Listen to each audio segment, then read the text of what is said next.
Hello friends, welcome back to my channel. तर आज आपण बघूया सीनियर के जीसाठी मॅथ्सची वर्कशीट. बघा, count the dots in each block, write the addition sentences. बघा, इथे काय सांगितलेलं आहे की जे ब्लॉक्समध्ये जे डॉट्स दिलेले आहेत ते मुलांना काउंट करायचे. म्हणजे काउंट करायचे म्हणजे इथे प्लसचं साईन आहे, तर मुलांना ॲडिशन करायचे. काउंट करून तिथे आपण नंबर लिहून घेतलेले आहेत 3, इथे 4. 3 + 4 7. तर या पद्धतीने तुम्ही मुलांना ॲडिशन शिकवू शकता. नेक्स्ट आपली वर्कशीट आहे. नेक्स्ट आपला क्वेश्चन आहे, find the difference using the number line.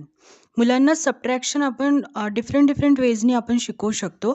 Number लाईननी सुद्धा मुलांना सबट्रॅक्शन शिकवता येते. जसं इथे दिलेलं आहे की 6 - 2.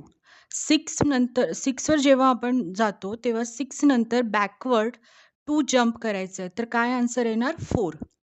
त्याचप्रमाणे सेकंड इथे बघा की 7 - 3. आपल्याला 7ला जायचं आहे. त्यानंतर 3 स्टेप बॅक जायचं आहे. 3 स्टेप आपल्याला जंप करायचं आहे.